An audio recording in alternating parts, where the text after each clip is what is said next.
రబీ ఆరుతడి పంటల్లో జొన్న ముఖ్యమైనది.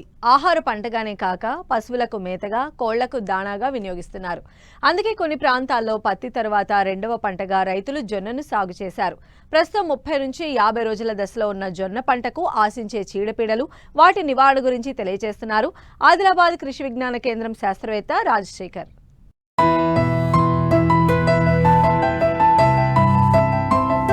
తెలంగాణ మెట్ట వ్యవసాయంలో వర్షాధారంగా రబీలో ఆరుతడి పంటగా జొన్నను రైతులు సాగు చేశారు. ఈ పంటను ప్రధానంగా మహబూబ్ నగర్, ఆదిలాబాద్, మెదక్, సంగారెడ్డి జిల్లాల్లో అధిక విస్తీర్ణంలో సాగు చేస్తున్నప్పటికీ మెట్ట ప్రాంతాల్లో తక్కువ వర్షపాతం నమోదయ్యే ప్రదేశాలలో వాతావరణంలో మార్పులను తట్టుకుని కనీస దిగుబడినిచ్చేటటువంటి పంట. అందుకే ఆదిలాబాద్ జిల్లాల్లో ప్రత్తి తీసిన వెంటనే రైతులు రెండో పంటగా విత్తారు. ప్రస్తుతం నెల రోజుల నుండి 50-60 రోజుల దశ వరకు ఉంది. అయితే ప్రస్తుతం ఉన్న వాతావరణ పరిస్థితుల కారణంగా జొన్న పంటలో పురుగులు, తెగుళ్లు ఆశించే అవకాశం ఉంది. వీటి నివారణకు సస్యరక్షణ పద్ధతులను తెలియజేస్తున్నారు ఆదిలాబాద్ కృషి విజ్ఞాన కేంద్రం శాస్త్రవేత్త రాజశేఖర్. ఆదిలాబాద్ జిల్లాలో పత్తి తర్వాత జొన్న పంటను రైతులు చాలా ఎక్కువ విస్తీర్ణంలో మరి యాసంగి కాలంలో సాగు చేస్తూ ఉన్నారు. నవంబర్, డిసెంబర్ ప్రాంతంలో కొంతవరకు సాగు చేస్తూ ఉన్నారు. అదేవిధంగా జనవరి ప్రాంతంలో కూడా రైతులు విత్తుకోవడం అనేది జరుగుతూ ఉంది. అయితే ప్రస్తుతము చూసినట్లయితే అక్కడక్కడ సుమారుగా నెల రోజుల పంట ఉంది. అదేవిధంగా కొన్ని ప్రాంతాల్లో 50 నుంచి 60 రోజుల దశలో ఉంది. ఇప్పుడున్న పరిస్థితుల నుంచి రాబో కాలంలో ఉండే పంటలో ఎక్కువగా మరి చీడపీడలు ఆశిస్తూ ఉంటాయి. ఉష్ణోగ్రతలు ఎక్కువగా అవుతూ ఉంటాయి. అదేవిధంగా వడగండ్ల వర్షాలు. సో తదనుగుణంగా చీడపీడలు మరి జొన్నలో వచ్చే అవకాశాలు ఉంటాయి. కాబట్టి ముందు జాగ్రత్తగా వాటిని గమనించి తగు చర్యలు చేపట్టవలసి అవసరం ఉంటుంది. అయితే ముఖ్యంగా మరి జొన్నలో ఈ యొక్క మోగి పురుగు లేదా కాండము తొలుచు పురుగు అంటాము. మరి ఆశించినచో మధ్యలో మోగి పీకినట్లయితే ఈజీగా సులువుగా బయటకు రావడం అనేది జరుగుతుంది. ఆ కాండం పైన, మోగి పైన చిన్న సన్నటి రంధ్రము, అదేవిధంగా లార్వా, తర్వాత దాన్ని తినివేసిన ఎక్స్క్రీటాన్ని కూడా, విసర్జిత పదార్థాన్ని కూడా గమనించవచ్చు. సో ఆ విధంగా మోగి పురుగును మనము గుర్తించుకోవాలి.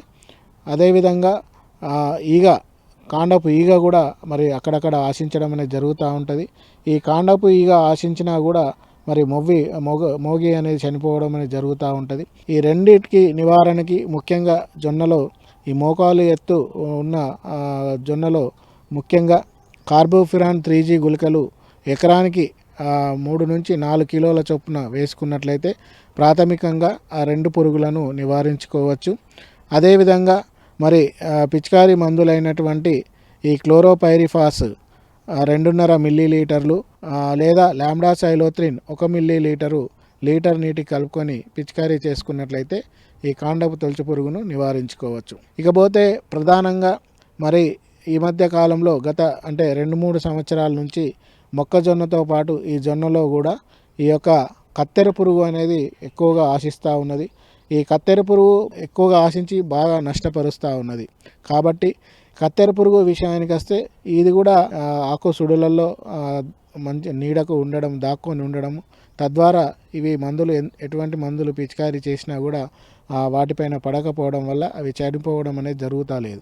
కాబట్టి ప్రాథమికంగానే సుమారుగా ఒక 30-45 రోజుల దశలోనే వాటిని గమనించాలంటే ముఖ్యంగా ఈ యొక్క మోగి పురుగు లాగానే కత్తెర పురుగు ఈ సుడులను తినడము, తర్వాత ఆకులను తినడము, దాని విసర్జిత పదార్థము ఎక్కువగా ఉండడము, అదేవిధంగా లార్వా మోగి పురుగు కంటే పెద్దగా దొడ్డుగా ఉండడము, ఈ విధంగా లక్షణాలు గమనించినాక మరి ఈ యొక్క కత్తెర పురుగు నివారణ చర్యలు చేపట్టాలి.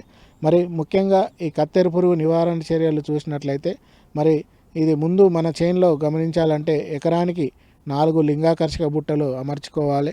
4 లింగాకర్షక బుట్టలు అమర్చిన వెంటనే వాటి యొక్క రెక్కల పురుగులు అందులో పడడము, తద్వారా వాటిని గమనించి మనము చేనులో మందులు పిచికారీ చేయవలసిన అవసరం ఉంటుంది.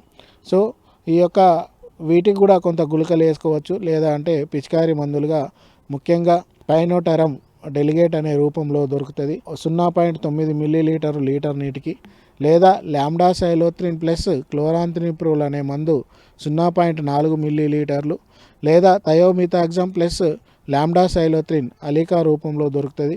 అది 0.4 మిల్లీలీటర్లు. ఈ 3 మందులను మార్చి సుమారుగా 45, 50 లేదా 60 రోజుల దశలో పిచికారీ చేసుకున్నట్లయితే ప్రాథమికంగానే ఈ కత్తెర పురుగుని జొన్నలో నివారించుకోవచ్చు.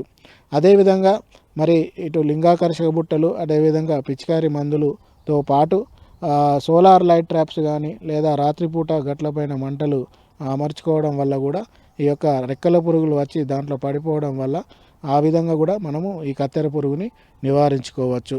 ఇకపోతే ఇవి అన్ని పద్ధతులు పాటించినా కూడా మరి కొంతవరకు తగ్గనట్లయితే ఈ విషపు ఎరలను కూడా తయారు చేసుకోవాలి. ముఖ్యంగా ఈ విషపు ఎరలు తయారు చేసుకోవడానికి 10 కిలోల గోధుమ పిండి లేదా శనగపిండి, అదేవిధంగా 250 మిల్లీలీటర్ల నూనె, అదేవిధంగా 500 మిల్లీలీటర్ల బెల్లము పాకము, తర్వాత ఒక 500 మిల్లీలీటర్ల క్లోరోపైరిఫస్. ఈ ఇవన్నిటిని కలుపుకొని చిన్నగా ఉండలుగా తయారు చేసుకొని మరి చేను గట్లపైన లేదా భూమిపైన ఎక్కడైతే మొదలైతాయో అక్కడ వేసుకున్నట్లయితే ఆ వేలేడు సైజు ఉన్నటువంటి కత్తెర పురుగుని సమర్థవంతంగా నియంత్రించవచ్చు. సో ఈ విధంగా ముఖ్యంగా కత్తెర పురుగుకి సమగ్ర యాజమాన్య పద్ధతులు పాటించినట్లయితే మనము చాలా వరకు వీటిని కంట్రోల్ చేసుకోవచ్చు. ఇకపోతే మరి రాబో కాలంలో ముఖ్యంగా ఈ తెగుళ్ళ విషయానికి వస్తే గింజ సైజులో ఎక్కువగా మరి ఈ యొక్క బంకకారు తెగులు అనేది ఆశించడం అనేది జరుగుతూ ఉంటుంది. అదేవిధంగా నల్లటి బూజు తెగులు కూడా ఆశించే అవకాశం ఉంటుంది. కాబట్టి ఆ సమయంలో ముఖ్యంగా ఈ ప్రాపికోనజోల్ 1 మిల్లీలీటరు లేదా హెగ్జాకోనజోల్ 2 మిల్లీలీటరు లీటర్ నీటికి కలుపుకొని పిచికారీ చేసుకున్నట్లయితే ఆ యొక్క బంకకారు తెగులు లేదా బూజు తెగులను నివారించుకోవచ్చు. ఇకపోతే మరి కంకి దశలో ఈ యొక్క నల్లి జాతికి చెందిన కీటకాలు ఆశించడం జరుగుతూ ఉంటుంది. సో వాటికి కూడా ఈ డెల్టామెథ్రిన్ 1 మిల్లీలీటరు లీటర్ నీటికి కలుపుకొని పిచికారీ చేసుకున్నట్లయితే ఆ విధంగా నల్లి జాతికి సంబంధించిన కీటకాలను కూడా నివారించుకోవచ్చు. సో ఈ విధంగా మరి ప్రస్తుత పరిస్థితుల నుంచి చివరి వరకు పంట దశను బట్టి ఆ కీటకాలను తెగుళ్లను గమనించి తగు జాగ్రత్తలు పాటించినట్లయితే మరి జొన్నలో మంచి దిగుబడి వచ్చే అవకాశం ఉంటుంది.